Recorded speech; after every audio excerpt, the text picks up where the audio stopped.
안녕하세요. 저는 중국 전역을 돌아다니며 다양한 분야에서 재능이 뛰어난 아이들을 찾아내고 그 부모들을 만나 우리식 교육법을 전파하고자 애쓰는 특이한 직업을 가지고 있습니다. 제 이름은 장회입니다. 솔직히 말씀드리자면 저는 언제나 중국이 전 세계에서 가장 앞서 있다고 굳게 믿으며 살아왔습니다. 특히 교육 분야에서는 더욱 그러합니다. 중국은 수많은 인구와 오랜 역사, 전통 철학이 다져져 있어 교육이라는 말이 곧 중국의 자부심이라고까지 생각해왔습니다. 그래서 한국인이 미국인이 하는 나라들이 교육으로 조금씩 명성을 얻는다 해도 결국 그 뿌리는 모두 중국에서 왔을 것이라고 여기곤 했습니다. 한국이라는 나라는 우리의 문화를 베끼거나 살짝 바꿔서 주목받으려 애쓰는 곳이라고만 생각했습니다. 일종의 정신승리를 하는 국가라고까지 여겨왔습니다. 한국에서 들리는 소식들을 접할 때마다 저는 결국 중국이 먼저 했던 것을 따라할 뿐이지 않느냐 하고 비웃었습니다. 그렇게 우쭐하게 지내던 제가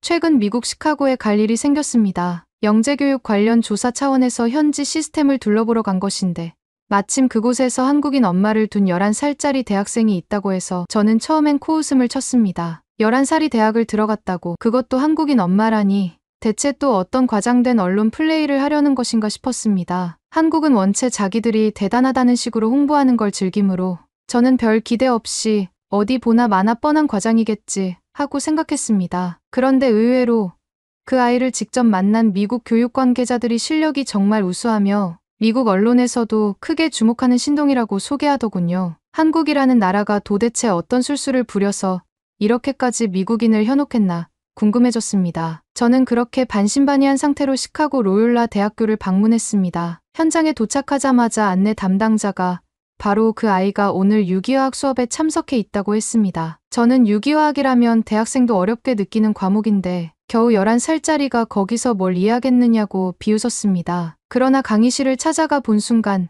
솔직히 처음부터 무언가 묘한 불쾌감을 느꼈습니다. 자리 가득 앉은 대학생들 사이로 작고 마른 체구의 어린 소년이 앞줄에 떡하니 앉아 교수가 칠판에 쓰는 공식 하나하나를 집중하며 노트에 적고 있었습니다. 교수에게 궁금한 점을 질문하기도 하고 심지어 그 답을 조금 수정 제안하기까지 했습니다. 그러자 주변 대학생들이 좋은 지적이다라고 수긍하더군요. 저는 이게 무슨 말도 안 되는 광경인가. 미국 대학생들이 다들 바보가 된 건가 싶은 심정이 들었습니다. 아이 이름은 슈아노라고 했습니다. 들어보니 아빠는 미국인, 엄마는 한국인이라고 했습니다. 그리고 이 아이가 어릴 때부터 굉장한 잠재력을 보였으며 의대 진학을 위해 이미 몇몇 전공 과목을 수료 중이라고 주변에서 귀띔했습니다. 저는 좀 억울했습니다. 11살의 대학이라고 설마 실험실에서 조수 역할을 잠깐 해준 걸 과장해서 언론에서 신동소리를 붙인 것 아니냐 하고 의심했습니다. 하지만 교수와 학생들의 반응이 전혀 달랐습니다. 모든 이들이 그 아이의 천재성을 진심으로 대단하다고 말했습니다. 어떤 이는 한국인 특유의 교육열이 큰 영향을 줬다고, 또 누군가는 미국식 창의성과 한국인의 부지런함이 결합되니 저런 인재가 나왔다고 찬사를 보냈습니다. 저는 아주 기분이 나빴습니다. 중국이야말로 교육에 대한 역사가 길고 노하우가 깊은데 왜 한국이 이런 식으로 주목받느냐라는 생각이 들었습니다. 다음 날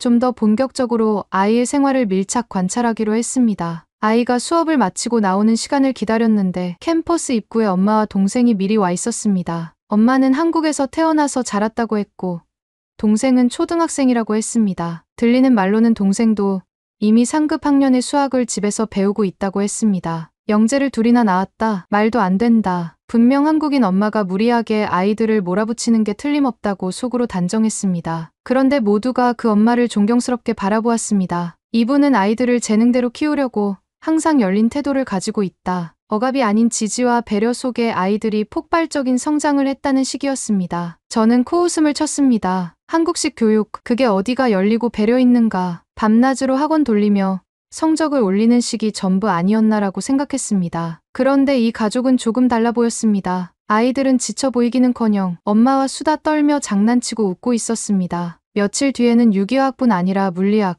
유전학 등 다양한 과목을 수강하는 모습을 지켜봤습니다. 이 아이가 강의실에서 발표를 할 때마다 대학생들이 문득문득 놀라는 표정을 지었습니다. 무엇보다 교수들이 흥미로워했습니다. 슈야 너 왜 그런 방식을 떠올렸니? 하고 물으면 아이는 논리를 조목조목 펼쳐서 설명했습니다. 때로는 교수도 미처 고려하지 못한 각도를 짚으니 주위에서 역시 신동이라는 반응이 연발했습니다. 저는 내내 묵묵히 지켜보다가 속으로 시기가 올라왔습니다. 저게 과연 실력인가? 아니면 이 엄마가 미리 가르쳐준 것을 외워서 말하는 건가? 분명 뭔가 수상한 비밀이 있을 거다라고 스스로를 달랬습니다. 아이와 좀 더 가까이 대화를 시도하기 위해 저는 일부러 점심시간에 같이 밥을 먹으러 가자고 했습니다. 한국인 엄마 진경이라는 분이 흔쾌히 동의해서 학교 근처 카페테리아로 들어갔습니다. 제가 대놓고 물었습니다. 한국은 예전부터 우리 중국을 모방해 발전한 나라에 불과하다고 생각하는데 무엇 때문에 여기서 이런 성과를 거두고 있다고 보는지 궁금하다 하고 말했습니다. 그러자 엄마 진경은 전혀 기분 나빠하지 않고 차분한 목소리로 한국이 과거 여러 문화적 영향을 받긴 했지만 우리도 나름의 전통과 교육 철학을 발전시켜 왔다. 그리고 저는 아이에게 무조건 성적 올리라는 식이 아니라 궁금한 것을 자유롭게 탐구하라고 했다라고 답했습니다. 옆에서 슈야너가 쪼르르 달려오더니 엄마는 어려서부터 책을 읽어주고 음악이나 미술 같은 예술 활동을 독려해줬다. 그래서 저는 어른이 시키는 대로가 아니라 스스로 재미를 느낀다고 말했습니다. 저는 말이 안 된다고 생각했습니다. 공부가 재미있다고 웃기지 않느냐 하고 반문했습니다. 그런데도 두 사람은 정말 재미있다는 식이었습니다. 저는 그날부터 이 집에 대해 더 파헤쳐야겠다는 생각이 들었습니다. 한국인 엄마와 11살 아이, 그리고 어린 동생까지 과연 어떻게 생활하며 공부하는지 어딘가 비밀이 있을 거라고 짐작했습니다. 마침 엄마 진경이 집으로 초대했습니다. 동생 소율이와 함께 온 가족이 어떤 식으로 공부를 하는지 직접 보여주겠다고 했습니다. 저는 궁금증을 숨기지 않고 찾아갔습니다. 한적한 교회의 주택이었는데 집에 들어서자마자 아이들의 책장과 온갖 과학 실험, 도구, 그리고 악기들이 눈에 들어왔습니다. 벽 한편에는 한국어로 된 동화책, 영어로 된 과학 잡지, 그리고 한국 역사 관련 서적들이 섞여 있었습니다. 저는 그 장면을 보고 얼굴을 찌푸렸습니다. 이건 그냥 과도한 교육열이 만들어낸 혼종 같은 모습이다. 한국어, 영어, 이런 식으로 아이가 혼란스럽지 않겠느냐 하고 속으로 비아냥댔습니다. 그런데 아이들은 너무나 자연스럽게 이 환경을 즐기고 있었습니다. 슈야너는 단숨에 옷을 갈아입고 동생 소율과 함께 로봇 조립 키트를 펼쳐놓았습니다. 코드를 연결하고 센서를 달아 움직이도록 설정하더니 동생에게 이 부분에서 오류가 나면 로봇이 오른쪽으로 못 돌아가니까 수치값을 조정해야 돼 하고 차분히 설명했습니다. 저는 그 광경이 조금 의외였습니다. 11살짜리가 로봇 프로그래밍까지 한다니 아무래도 엄마가 시키는 건가 하고 물었습니다. 엄마 진경은 시킨 게 아니라 아이 스스로 흥미있어 시작했다. 저는 단지 위험하거나 잘못된 방향으로 가지 않게 조금씩 조언해줄 뿐이라고 했습니다. 도무지 납득이 가지 않았습니다. 본인이 흥미있다 해서 로봇을 저렇게 마음껏 다루게 두면 공부는 언제 하느냐라고 되물었지만 정작 슈야너는 이미 대학 과목까지 섭렵하고 있었습니다. 더 황당했던 건 저녁이 되자 이 아이가 엄마와 함께 베이킹을 하는 모습이었습니다. 케이크 반죽을 만들면서도 중간중간 베이킹소다와 산성 물질이 만나면 이산화탄소를 배출한다. 이걸 화산 폭발로 표현할 수 있다며 동생을 불러 보여주었습니다. 동생 소율이가 신기해하며 또 해보자고 난리치자 엄마가 약간 타박했지만 결국 함께 실험 비슷한 놀이를 했습니다. 저는 애들이 노는 것 자체는 나쁘지 않다. 하지만 이게 과연 제대로 된 공부인가? 소꿉놀이에 불과하지 않을까라고 속으로 깎아내렸습니다. 그런데 거실에는 애완동물도 몇 마리 있었고 아이들은 그 동물들 돌보는 일도 자기들이 맡고 있었습니다. 밥 줘야 하는 시각을 절대 놓치지 않고 배설물 치우는 것도 알아서 한다고 엄마가 설명했습니다. 저는 저렇게 잡다한 일을 하느라 정작 공부할 시간을 뺏기지 않을까 또 의심했습니다. 그래서 다시 다음 날 이 아이가 캠퍼스에서 어떻게 보내는지 눈여겨봤습니다. 오전 유기화학 수업이 끝나자 오후에는 물리학 연구실로 향했습니다. 그곳에서 실험을 돕고 대학원생에게 질문을 받으며 토론까지 했습니다. 어떤 대학원생은 유전자 관련 과제에서 몇 가지 막힌 부분이 있어 슈야너에게 조언을 구했다고 말했습니다. 저는 그 말을 듣자 얼토당토하나 머리가 아찔했습니다. 11살에게 조언을 구했다고 말이 되는가? 대학원생이 창피하지도 않느냐고 묻고 싶었지만 그 대학원생은 되레 슈야너가 알려준 자료가 생각보다 유용했다며 웃었습니다. 저는 기가 막혀서 차라리 이 미국인들이 전부 속고 있는 건가 하는 의심이 들었습니다. 그러다 어느 날 캠퍼스 휴게실에서 슈야너가 대학생 친구들과 어울리는 모습을 목격했습니다. 다들 성인이고 이 아이는 겨우 11살인데 쉽게 대화를 주고받고 있었습니다. 생물학이나 화학 개념에 대해 주고받는 말이 심도 깊어 보였고 가벼운 농담도 오가는 걸 보니 아이 스스로가 전혀 주눅 들지 않는 듯했습니다. 이를 지켜보던 몇몇 교수들은 한국 엄마가 아이를 어릴 때부터 사회성 떨어지지 않도록 차교 활동에도 관심을 기울인 결과다. 과잉보호가 아니라 아이를 믿고 지원해줬기에 가능한 장면이라고 칭찬했습니다. 저는 차마 무어라 말하기 어려웠습니다. 한국 엄마들이 보통 과잉보호를 심하게 하고 차교육 과도에 시달린다더니 이건 또 무슨 경우인가라는 생각이 들었습니다. 뭔가 제 선입견과 전혀 다른 결과물이 제 앞에 존재하는 것 같아 내심 당황스러웠습니다. 그래도 저는 기어코 단점을 찾아내고 싶었습니다. 11살 치고는 우수해 보이지만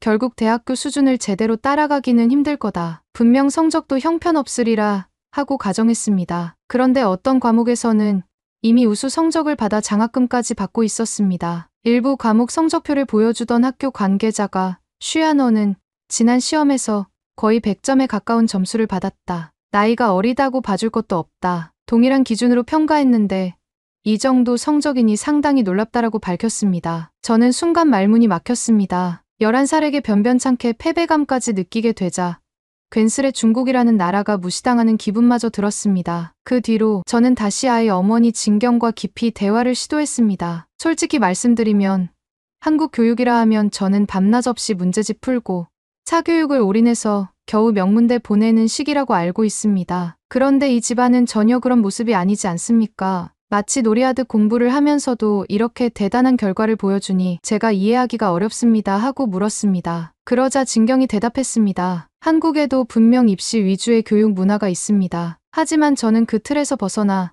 아이가 즐겁게 지적 욕구를 발산하도록 도왔습니다. 사실 한국 전통 문화 가운데는 함께 어울리고 예술을 즐기고 서적을 읽으며 토론하는 부분도 많습니다. 저는 그걸 기반으로 아이가 호기심을 키우도록 했습니다. 그리고 아이가 막힌 부분이 있을 때는 다양한 자료와 전문가를 찾도록 했습니다. 저는 기가 막혀서 다시 물었습니다. 그럼 사교육은 전혀 안 했단 말입니까? 진경은 필요하면 하기도 했습니다. 하지만 아이가 이미 스스로 방향을 잡고 달려가니 제가 뒤에서 받아줄 뿐이었습니다라고 대답했습니다. 저는 계속 못마땅한 표정을 지었습니다. 결국 한국이라는 나라가 우리 중국의 오랜 문화와 유교, 사상을 받아들여서 쌓아올린 교육 체계를 살짝 변형한 것 아니겠습니까? 한국이 독자적으로 이룬 건 아무것도 없을 텐데 왜 자꾸 한국 교육이 대단하다는 식으로 말하는지 모르겠습니다 하고 노골적으로 말했습니다. 그러자 진경은 물론 중국 문화가 오래되고 훌륭한 점이 있습니다. 하지만 한국도 오랜 기간 자체적 역사를 이루며 정체성을 발전시켜왔고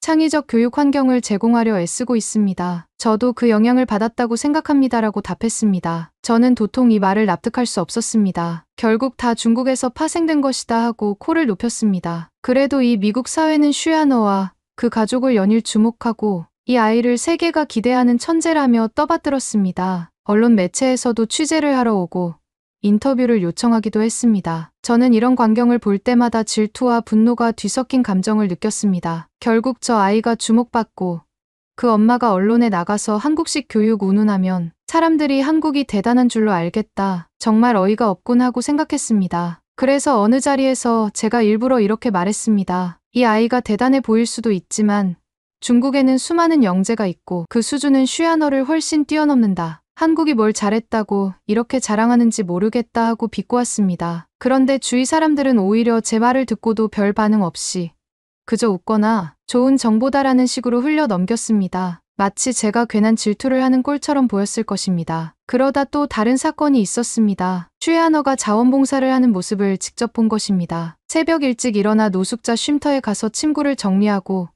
음식 준비를 돕는 장면이었습니다. 제게는 충격이었습니다. 공부하기도 벅찰 텐데 왜 하필 새벽 시간에 저런 활동을 하는지 의아했습니다. 그랬더니 엄마 진경이 사람들과 함께 사는 법을 배우는 것도 교육의 일부다. 학업만 잘해서는 아무 소용없다고 생각하기에 아이와 함께 자원봉사를 해왔다라고 했습니다. 심지어 슈야너는 제 지식을 더 쌓고 나면 언젠가 의술로 어려운 분들을 더 적극적으로 돕고 싶다는 말을 했습니다. 저는 속으로 말은 좋지. 하지만 결국 보여주기 위한 허영심 아니냐고 깎아내렸습니다. 그런데 주변 노숙자들이 슈야너를 반갑게 맞아주고 이 아이가 그들과 눈 맞추며 대화하는 모습이 정말 자연스러웠습니다. 가식으로 보이지 않아 기분이 묘했습니다. 도무지 허점을 잡을 수 없어 애가 타던 어느 날 저는 이 집 식탁에서 저녁 식사를 함께할 기회를 얻었습니다. 거기서 한국 음식들이 한가득 차려졌는데 김치와 된장찌개 같은 것들이 보였습니다. 저는 속으로 이건 중국에 오래전부터 있던 음식들을 변형한 것일 뿐이다. 무엇이 특별하다는 거냐라고 생각했습니다. 그런데 슈야너와 가족들은 너무나 행복해 보이는 표정으로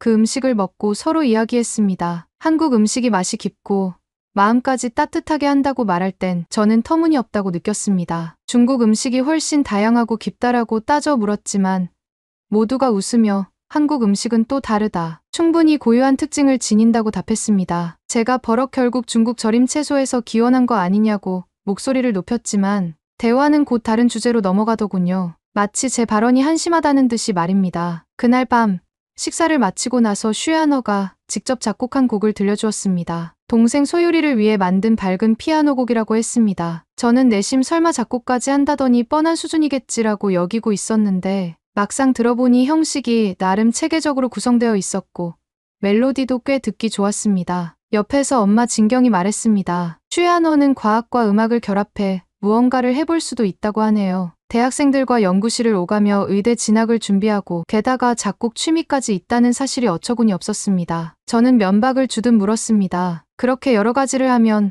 다 어설프게 되는 것 아닙니까? 결국 과학도 음악도 중간에 그칠 텐데 괜히 허황된 꿈만 꾸는 거 아닙니까? 엄마와 아이는 별로 개의치 않고 오히려 아직 어리니 이것저것 시도해볼 수 있는 게 장점이다. 실패해도 배움이 된다고 말했습니다. 정말 이해가 되지 않았습니다. 결정적으로 이 아이가 머지않아 의대에 진학할 가능성이 크다는 소식을 접했을 때 저는 더더욱 배가 아팠습니다. 학교 측 지도교수들이 하나같이 슈야너는 다음 학기쯤이면 졸업요건을 갖출 것이다. 장학금도 문제없다. 만약 의대로 연결해서 박사과정까지 가겠다면 우리가 적극 추천하겠다고 말한 것입니다. 이 이야기를 옆에서 들으며 저는 11살이 대학 졸업이라니 듣도 보도 못한 황당한 일이다. 미국 교수들이 뭔가 정신을 잃었나 하고 생각했습니다. 그러나 그들은 대단히 진지하게 슈야너의 미래 가능성을 논했고 한국 엄마 진경에게 구체적 플랜까지 알려주었습니다. 임상 실습 때에는 여러 교수진이 힘을 보태줄 테니 안심하라는 식이었습니다. 저는 옆에서 얼굴이 화끈거렸습니다. 자존심이 상했기 때문입니다. 저는 이를 도저히 참을 수 없어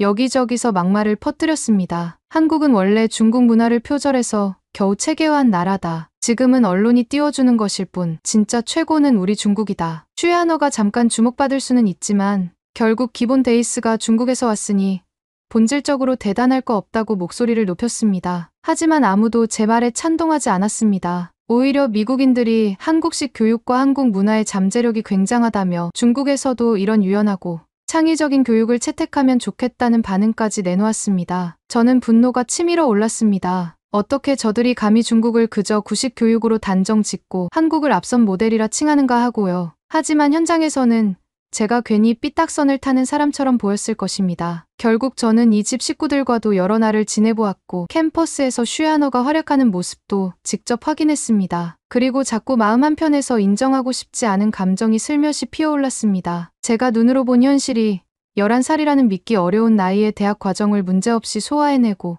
오히려 또래답게 자유롭게 놀이와 봉사를 즐기는 모습이었습니다. 일견 보기 좋기도 했습니다. 하지만 저는 끝까지 받아들일 수 없었습니다. 무엇보다 그 뿌리를 한국식 교육이라고 칭송하는 것이 못마땅했습니다. 한국이 우리 중국을 따라해놓고 뭘 그리 자랑스러워하느냐, 세계는 왜 여기에 열광하느냐라는 생각이 날카롭게 떠올랐습니다. 어느 날은 슈야너가 장의 아저씨, 중국에도 훌륭한 역사가 있고 대단한 사상가들이 많다고 들었다. 저도 많이 배우고 싶다라고 말했습니다. 저는 당혹스러웠습니다. 아이가 genuinely 존중하는 듯 말을 걸어오니 차마 거친 말을 뱉지는 못했습니다. 그래.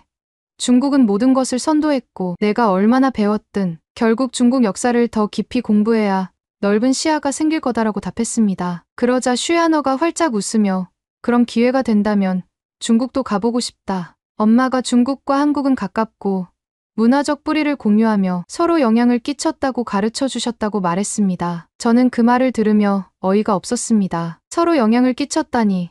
말은 좋게 하네. 사실상 한국은 영향만 받은 쪽이겠지라고 생각했습니다. 중반을 훌쩍 넘어 어느덧 취재 일정이 거의 마무리될 무렵 슈야너가 대학교에서 진행하는 영재 교류 발표회에 초청받았습니다. 학부모와 교육 관계자들, 그리고 지역 언론까지 몰려드는 행사였습니다. 저도 자리 한편에 앉아 지켜봤습니다. 아이들은 저마다 자신이 연구한 주제를 설명하고 성인들에게 질문을 받았습니다. 대부분 미국 고등학생 수준의 영재들이라고 했는데 슈야너가 발표를 시작하자 전부 몰입해서 경청했습니다. DNA의 특정 변이가 질병 발현에 미치는 영향을 추적하는 연구 같은 상당히 수준 높은 내용을 파워포인트로 보여주며 설명했습니다. 정말 실험 데이터도 꼼꼼히 기록했고 논리적으로 정리되어 있었습니다. 마지막에 아이가 저는 의학을 통해 많은 사람을 도우며 음악으로 그들의 마음까지 보듬고 싶습니다라고 말하자 우레 같은 박수가 터졌습니다. 사회자는 감탄을 연발하며 이렇게 어리고 재능 있는 아이를 본 적이 없다.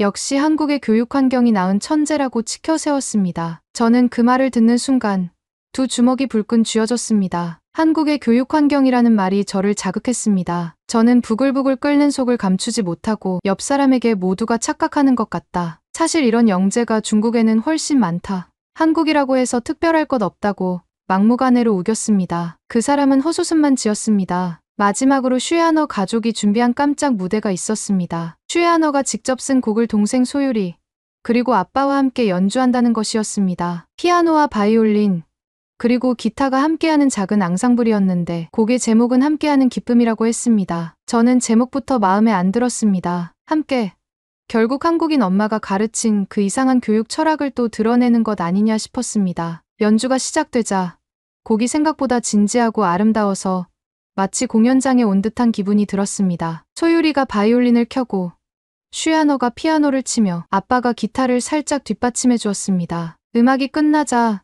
청중들이 열광적으로 환호했습니다. 누군가는 감동했다며 눈물을 글썽거렸습니다. 저는 속으로 별로 감동할 일도 아닌데 그냥 가족 뮤지컬 같은 거지라고 시큰둥하게 생각했습니다. 하지만 주위 분위기는 뜨겁게 달아올랐고 언론 카메라 플래시가 연주자들을 향해 쏟아졌습니다. 행사가 끝난 후 여러 언론이 엄마 진경에게 몰려들어 질문했습니다. 어떻게 하면 이렇게 뛰어난 아이를 키울 수 있느냐고 묻자 진경은 저는 그저 아이가 좋아하는 일을 찾게 도와주고 꾸준히 격려했을 뿐입니다. 한국식 교육이든 미국식 교육이든 중요한 것은 아이 자체의 목소리를 듣는 것이라 생각합니다라고 답했습니다. 기자들이 한국 교육이 서구 사회에도 시사점을 준다고 생각하느냐고 다시 묻자 진경은 물론 한국이 가진 장점이 많습니다. 다만 무조건 주입식에만 머물지 않고 아이의 흥미를 확장하는 방식도 이미 한국 내에서는 시도되고 있습니다라고 설명했습니다. 저는 대놓고 비웃으며 결국 한국이 중국 것을 조금씩 흉내내고 있을 뿐인데 저 사람들이 다 속고 있네 하고 중얼댔습니다. 그러나 당시 현장 분위기에서 제 독설은 전혀 먹히지 않았습니다. 오히려 제게 한국에 대해 잘 모르시면 직접 가보라. 이미 다채로운 교육 프로그램이 존재한다고 조언까지 했습니다. 저는 속에서 치밀어 오르는 분노를 참을 길이 없었습니다. 며칠 뒤 드디어 저는 시카고 출장 일정을 마무리할 시간이 다가왔습니다. 떠나기 전날 슈에하너와 엄마 진경 그리고 소율이가 또 한 번 집으로 초대했습니다. 저는 안 가겠다고 툴툴대다가 마지막으로 뭔가 딴지를 걸 만한 빌미를 찾으려는 심산의 마지못해 따라갔습니다. 이번에도 밥상에는 김치며 잡채 같은 한국 요리가 가득했습니다. 다들 둘러앉아 즐겁게 식사하며 다양한 주제로 이야기했습니다. 이 가족은 한국과 미국 그리고 혹시 중국 관련 이야기까지도 자연스럽게 나누었습니다. 슈에하너는 앞으로 아시아 지역에 대해 더 배워보고 싶다며 중국 역사의 대서사시가 흥미로울 것 같다고 말했습니다. 저는 괜히 심술이 났습니다. 중국 역사는 방대하니 내가 설령대학 과정을 다 마쳐도 잘 이해하기 어렵다라고 잘난 척했습니다. 아이는 눈을 반짝이며 시간을 들여 천천히 배우고 싶습니다. 엄마가 한국과 중국이 서로 가까운 이웃이라 했습니다라고 말했습니다. 저는 웃기지도 않았습니다. 가까운 이웃이라니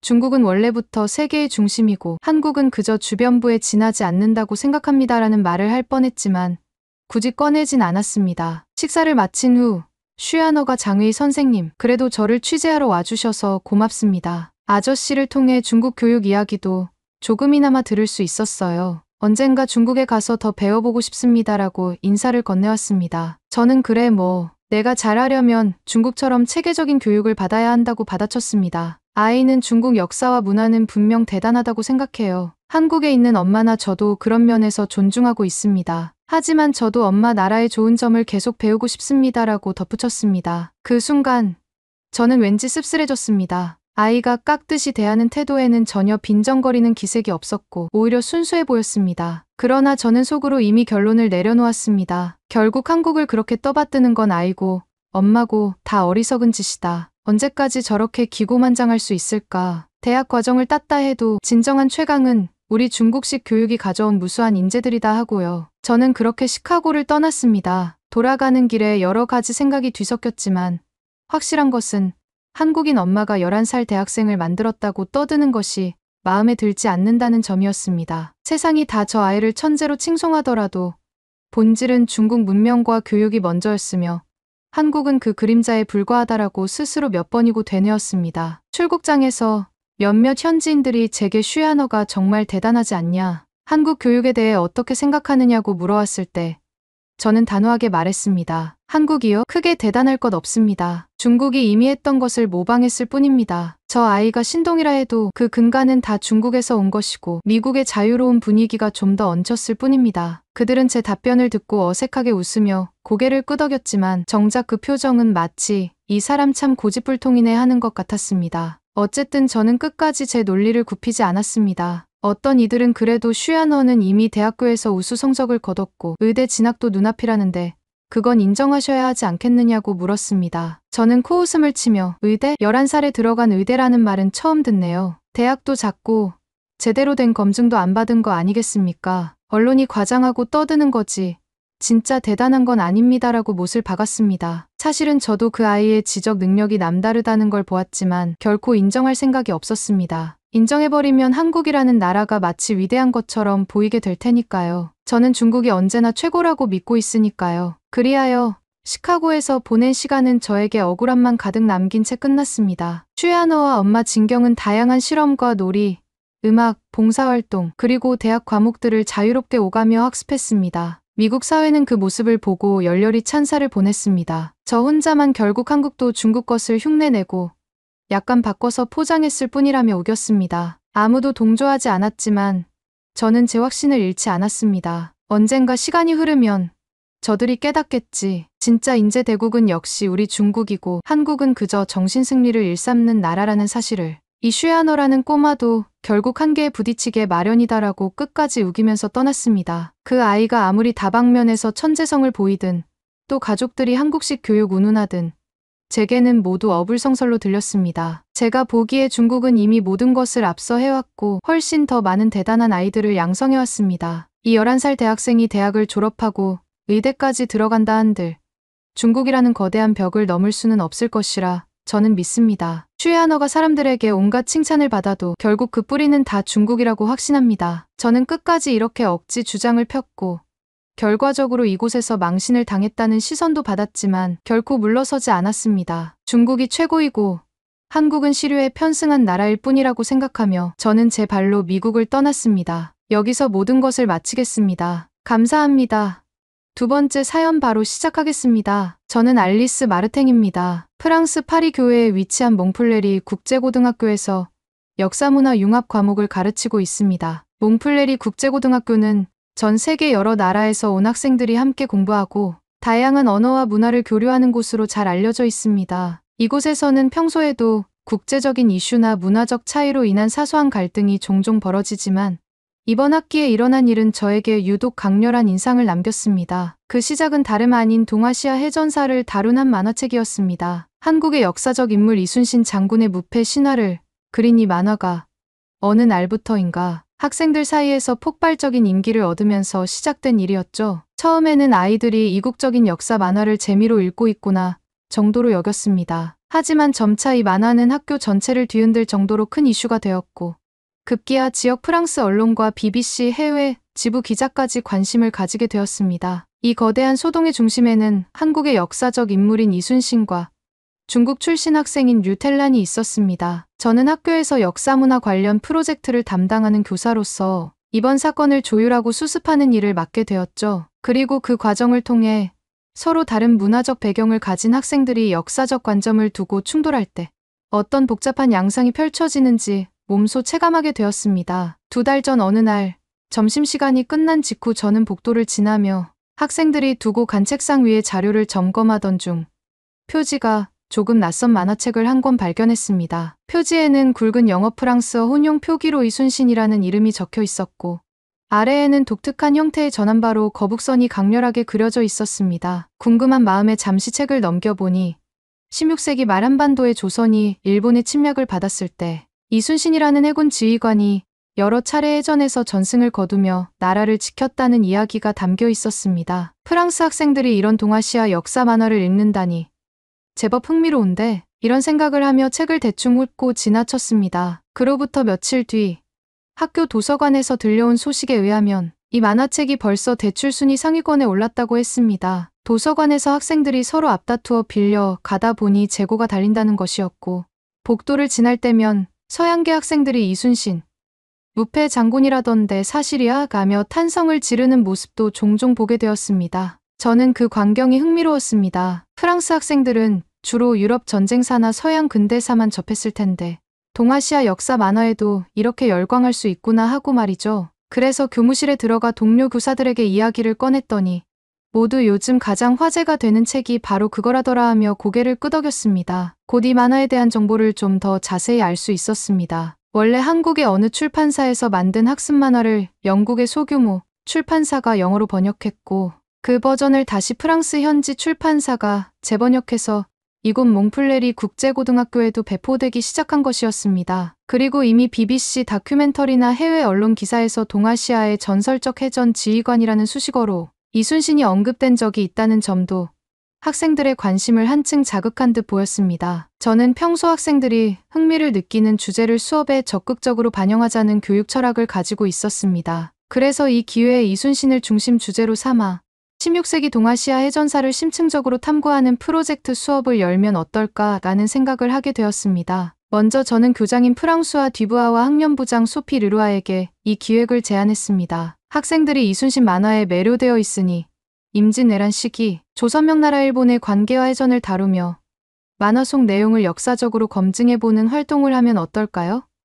동아시아 전쟁사가 유럽에선 비교적 낯설 텐데 이를 통해 폭넓은 세계사를 배우는 기회가 될 것 같습니다. 두 분은 흔쾌히 승낙했습니다. 우리 몽플레리 국제고등학교가 목표로 삼는 세계적 시야 교육에 도움이 될 것이라는 반응이었죠. 저도 의욕이 생겨서 곧바로 이순신과 16세기 동아시아 해전사를 주제로 한 특별 프로젝트 기획안을 작성하기 시작했습니다. 처음에는 모든 일이 순조롭게 흘러갈 것 같았습니다. 학생들이 이미 만화를 통해 이순신에 매료되어 있었으니 다양한 사료나 다큐멘터리를 제공해주면 자연스럽게 학습 효과가 커지리라 기대했죠. 그러나 곧 예상치 못한 문제가 터졌습니다. 바로 중국 출신 교환학생인 류텔란이 제기한 이순신, 중국설과 나아가 동북공정 논리까지 꺼내 들며 갈등을 확산시킨 일이었습니다. 본격적인 프로젝트 수업을 시작하기 전 저는 우연히 점심시간 막바지에 학교 식당에서 벌어진 격한 말다툼을 목격했습니다. 그 자리엔 한국계 학생인 김서연, 박현우와 중국계 학생 몇 명이 서로 언성을 높이고 있었습니다. 그 중에서도 가장 열정적으로 주장하던 인물이 류텔란이었습니다. 말도 안 돼.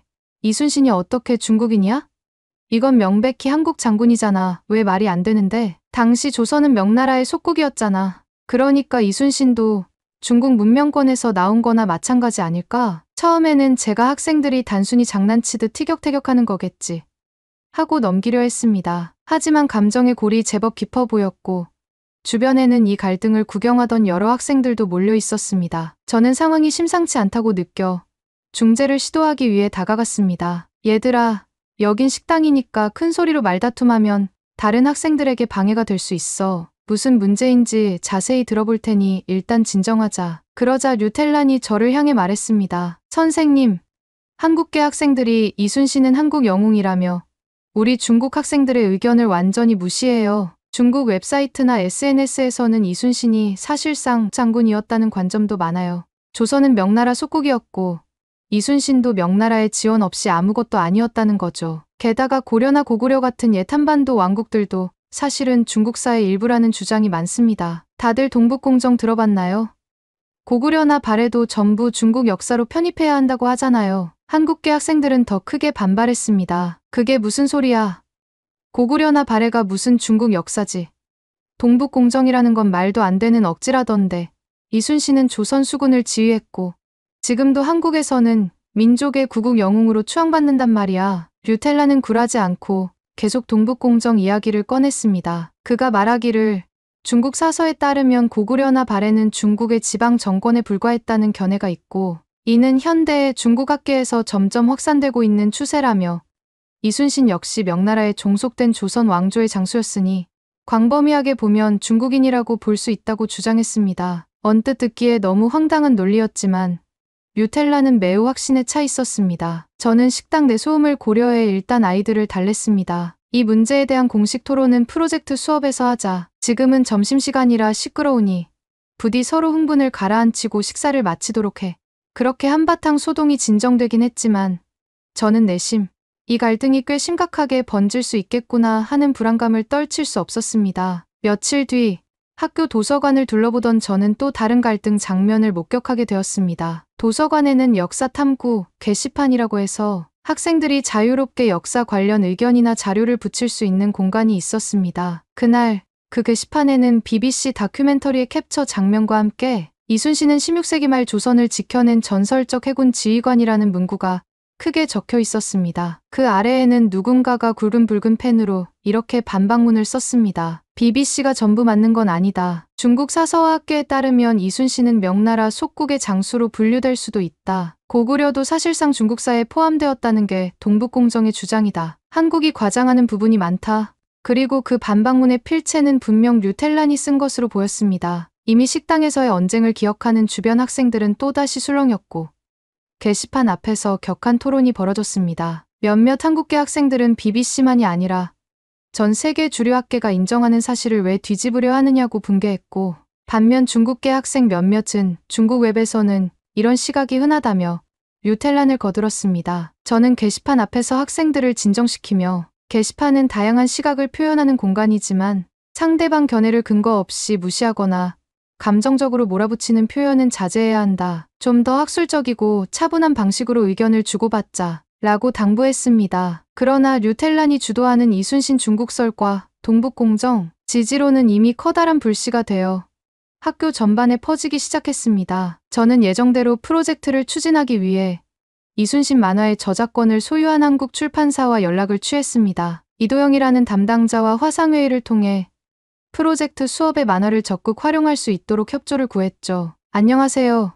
몽플레리 국제고등학교의 알리스 마르탱입니다. 이순신 만화를 활용한 동아시아 해전사 프로젝트를 준비 중인데요. 학생들이 이 만화를 워낙 좋아해서 좀 더 심화된 자료나 참고 서적을 받을 수 있을까요? 이도영 씨는 반갑게 맞이하며 프랑스에서 이순신 만화를 교육적으로 활용한다니 기쁘다고 했습니다. 제가 조심스럽게 중국계 학생들이 이순신을 중국인이라 주장하고 심지어 동북공정 논리를 들어 고구려발에도 중국사라고 주장하는 갈등이 있다고 털어놓았더니 이도영 씨는 신중한 목소리로 답했습니다. 한국에서는 이순신을 민족의 구국 영웅으로 보는 정서가 굉장히 강해서 중국에서 그런 주장이 나온다면 쉽게 받아들이긴 어려울 겁니다. 다만 선생님께서 객관적 근거를 토대로 수업을 진행하시면 프랑스 현지에선 큰 문제가 없으리라 봅니다. 저도 역사를 왜곡하지 않도록 주의하며 이순신이 조선수군 제독이었다는 점을 학술적으로 검증해보겠다고 다짐했습니다. 하지만 그 사실이 류텔란에게 전해졌는지 그는 곧 교내 SNS에 이런 글을 올렸습니다. 한국 출판사와 손잡고 이순신을 한국 영웅으로만 가르친다면 중국인 학생들은 무시당하는 것과 다름없다. 명나라의 공과 동북 공정적 역사관을 어떻게 반영하겠다는 거지. 프랑스도 결국 한국 편이구나. 이에 대해 다른 학생들이 명나라도 분명히 도와주긴 했지만 이순신이 조선 해군을 지휘했다는 사실은 누구도 부정하기 어렵다고 반박하자 텔라는 그건 서양 중심 학계와 한국 사관이 만들어낸 신화라며 흥분했습니다. 저는 갈등이 점점 커지는 걸 느꼈고 프로젝트가 무사히 진행될 수 있을지 불안해졌습니다. 그래도 저는 프로젝트를 중단하지 않고 학생들이 조사한 자료를 공유하고 토론하는 중간 발표회를 열었습니다. 학생들은 몇몇 팀으로 나뉘어 이순신과 임진왜란 관련 사료 논문 다큐멘터리를 조사해 PPT로 발표했습니다. 먼저 발표한 팀 주로 프랑스 유럽계 학생 중심은 이순신의 무패 기록에 집중했습니다. 임진왜란 초기 옥포 사천당포 해전 등에서 연승, 한산도 대첩에서 하객진 전법을 펼쳐 일본 함대를 대파, 명량해전에서 13척으로 수백 척에 달하는 일본 함대를 물리쳤다는 기록. 이들은 넬슨 제독 역시 훌륭한 해군 지휘관이지만 완전 무패 기록은 없었다며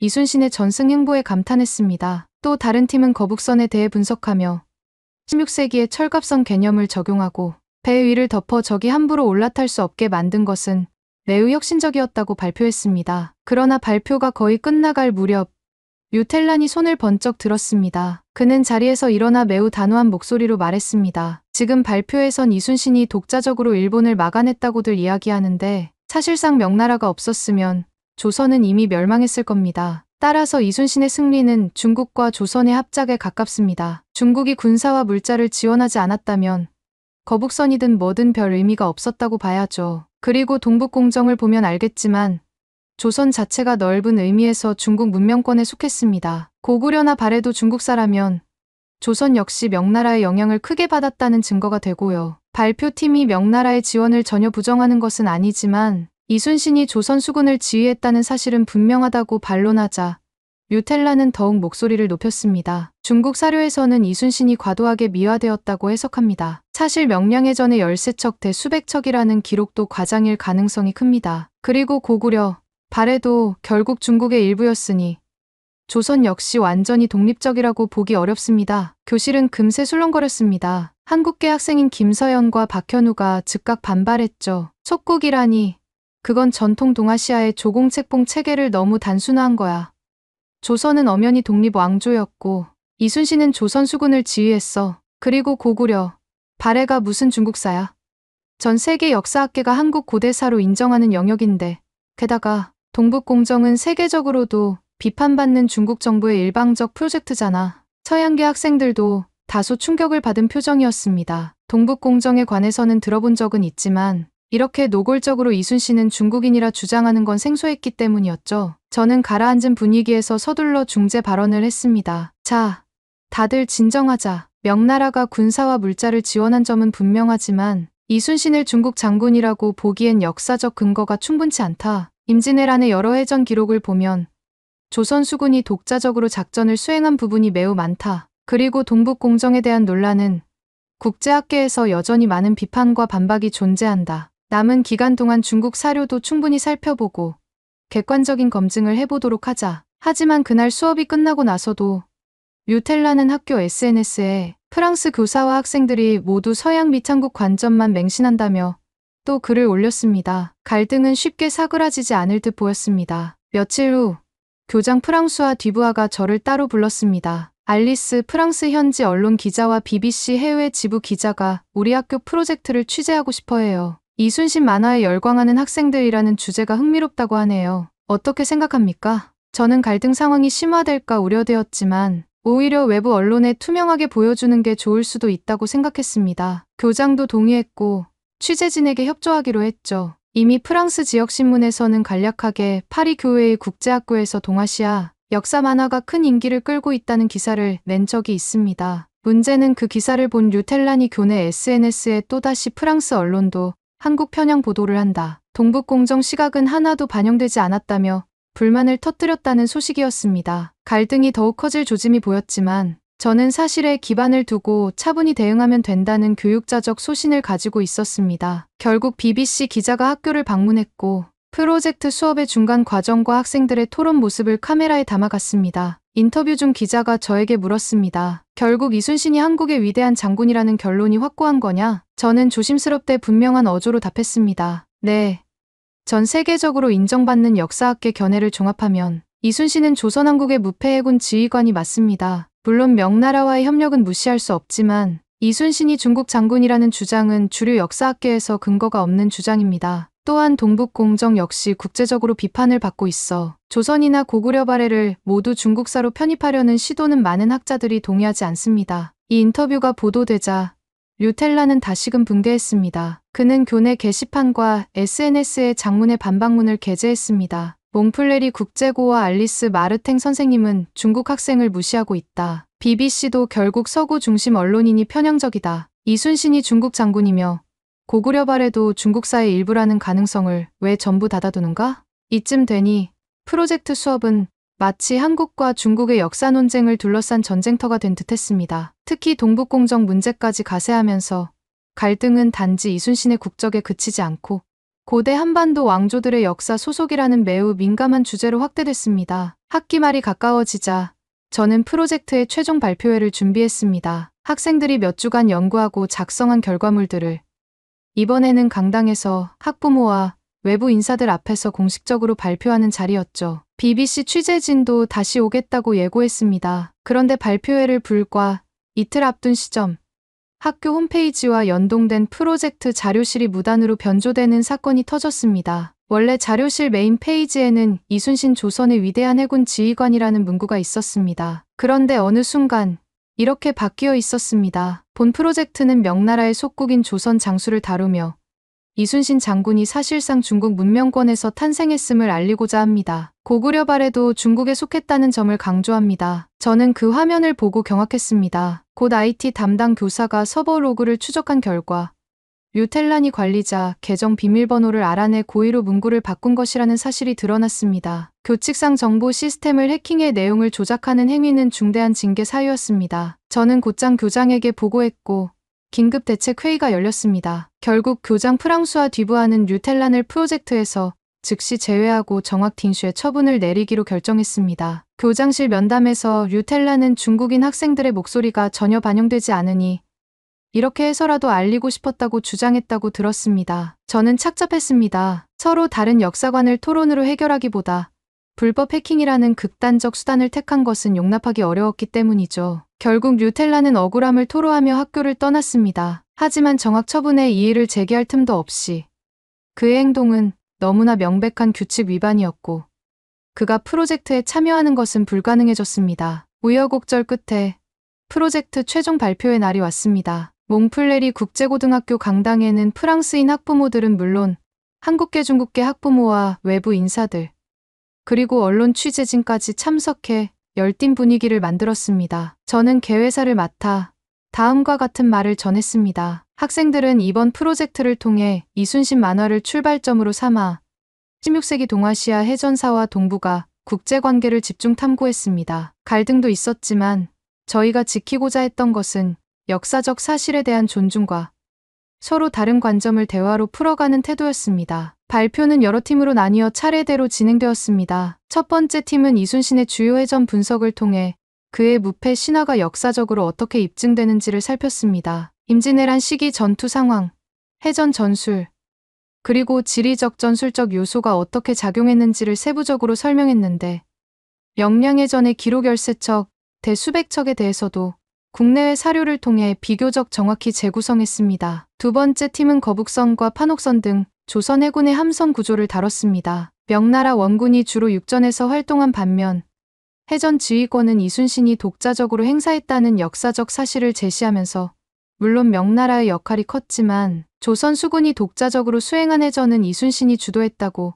결론지었습니다. 세 번째 팀이 발표한 주제는 갈등의 핵심이었던 조공책봉 체계와 조선의 독립성, 그리고 동북공정 비판이었습니다. 이 팀은 동아시아 전통 외교 질서인 조공책봉 시스템을 상세히 설명하며 조선이 명나라에 조공을 바치긴 했지만 이는 동등성이 결여된 속국 관계가 아니라 문화외교, 의례에 기반한 것이라는 점을 지적했습니다. 또한 조선 왕조는 독립왕조로서 내부 행정을 자치적으로 운영했고 이순신 역시 조선의 군사체계 내에서 임명된 장군이었다고 강조했습니다. 나아가 이들은 동북공정에 대해서도 조목조목 반박했습니다. 고구려 발해가 한반도 역사에서 차지하는 위치, 남아있는 고대 문헌과 발굴, 유물, 그리고 전 세계 역사학계의 연구 동향 등을 예시로 들며 중국 정부가 현대 영토 확장을 정당화하기 위해 역사를 자의적으로 해석하는 사례라고 정리했습니다. 동북공정이란 중국 동북 지역의 역사를 자국 민족사의 연장으로 해석하려는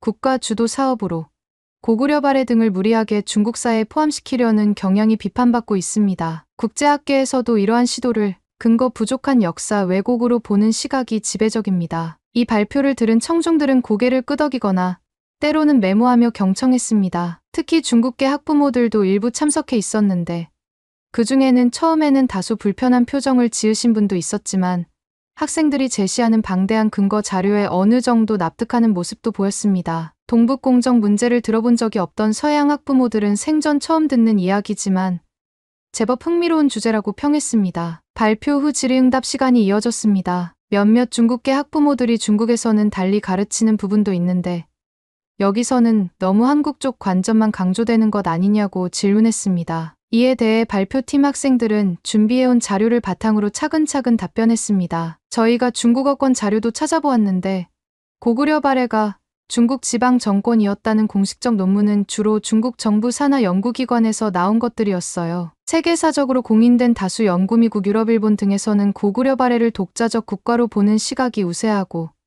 특히 한반도 문화와 언어, 민족적 연속성이 무시될 수 없다고 봅니다. 동북공정이 왜곡 논란을 일으키는 이유가 바로 이것입니다. 결국 역사는 정치적으로 해석될 수 있지만 학술적으로 보면 근거가 부족하다는 의견이 많습니다. 한국계 학부모들은 아이들이 이렇게 체계적으로 이순신과 동아시아 역사를 공부해주다니 기쁘다고 호응했습니다. 서양계 학부모들도 동북아시아 역사를 심층적으로 알게 된 좋은 기회라며 칭찬했습니다. 마지막으로 BBC 기자가 저에게 따로 물었습니다. 최종 결론은 이순신은 조선왕국의 해군 장군이며 동북공정 주장은 근거가 부족하다. 이 정도인가요? 저는 마이크를 잡고 답했습니다. 네. 저희 프로젝트가 확인한 바로는 그렇습니다. 전 세계 다수 사료와 학계 연구가 이순신은 조선왕조 소속의 해군 지휘관이었음을 인정하며 동북공정 주장 즉 고구려나 발해, 더 나아가 조선의 역사까지 중국사로 편입하려는 해석은 국제사회에서 널리 받아들여지지 않고 있음을 확인했습니다. 중국 원군의 도움이 있었다는 점은 분명하지만 그렇다고 이순신이 중국 장군이라고 결론 내릴 근거는 없습니다. 청중들은 박수로 발표를 마무리했습니다. 이로써 한동안 학교를 뒤흔든 이순신 논쟁과 동북공정 갈등이 어느 정도 종결되는 듯 보였습니다. 최종 발표회가 끝나고 며칠 뒤 정학 상태였던 류텔라는 결국 학교를 떠나 중국으로 돌아갔다는 소식이 전해졌습니다. 그는 떠나기 직전 학교 SNS에 마지막 글을 남겼습니다. 프랑스 몽플레리 국제고등학교가 결국 한국 측 주장에 손을 들어줬다. 프랑스 언론과 서양 사회도 한국 편만 듣고 있다. 언젠가 중국이 역사적 진실을 밝혀줄 것이다. 그 글에 공감하는 중국계 학생은 거의 없었습니다. 오히려 많은 중국계 학생들이 류텔란이 반발심만 키운 채로 극단적 행동을 해서 유감이다. 토론을 통해 서로 이해할 수 있는 여지도 있었는데라며 아쉬워했습니다. 반면 나머지 학생들은 이순신과 16세기 동아시아 해전사 그리고 동북공정이라는 복잡한 주제를 깊이 탐구함으로써 새로운 시야를 얻게 되었다고 입을 모았습니다. 특히 한국계 학생들은 이순신이 이렇게 국제적으로 주목받는 인물이라는 사실이 자랑스럽다고 기뻐했고 서양계 학생들은 유럽사만 공부하던 시선에서 벗어나 아시아 역사의 다채로움과 국제정치적 함의를 배웠다고 말했습니다. BBC와 프랑스 지역 언론들은 몽플레리 국제고에서 이순신 만화가 불러온 파장과 치열한 역사 논쟁, 그리고 이를 교육적으로 승화시킨 사례라며 상세 기사를 보도했습니다. 인터뷰 도중 어떤 기자는 이순신을 넬슨 제독과 비교하는 서술이 꽤 흥미롭다며 서구권 외에도 훌륭한 해전 지휘관이 더 있다는 점이 인상적이라는 코멘트를 남겼습니다. 한국 출판사 담당자 이도영 씨도 저에게 프랑스에서 이런 반응이 나와서 놀랍고도 기쁘다. 동북공정 문제까지 이슈가 되다니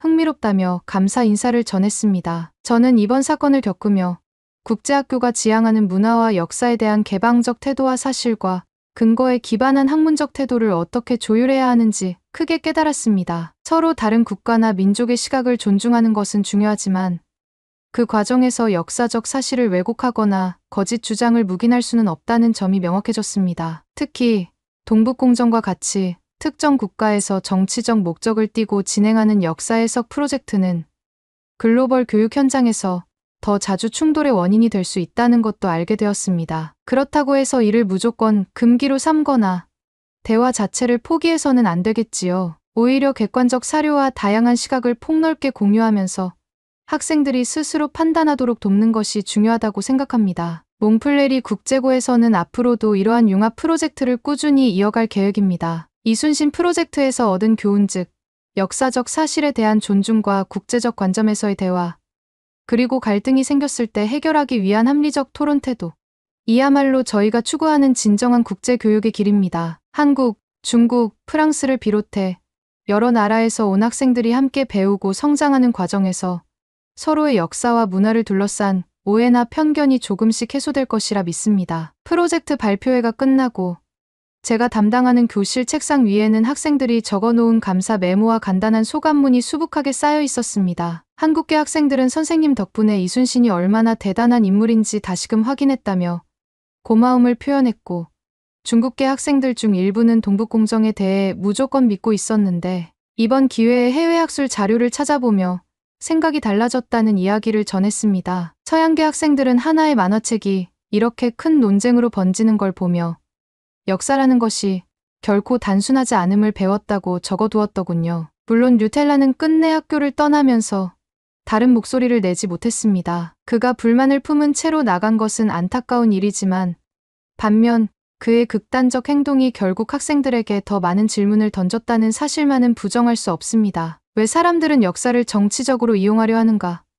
어떤 주장을 하려면 얼마나 객관적이고 풍부한 근거가 필요한가와 같은 질문 말입니다. 저 알리스 마르탱은 이 이순신 소동과 동북공정 논란을 통해 학생들에게 더욱 튼튼한 학문적 기반을 마련해주고 싶습니다. 편견이나 일방적 선전이 아닌 다양한 각도에서 사실을 바라보는 능력을 기르는 것, 그것이 바로 몽플레리 국제고등학교가 지향하는 교육의 지향점이며 앞으로도 제가 걸어갈 길이라고 확신합니다. 역사를 배우는 이유는 과거를 그대로 답습하기 위함이 아니라 그 안에서 미래에 필요한 통찰을 얻기 위함이다. 이 말이야말로 이번 프로젝트를 통해 저와 학생들이 가슴 깊이 깨달은 귀중한 교훈이었습니다.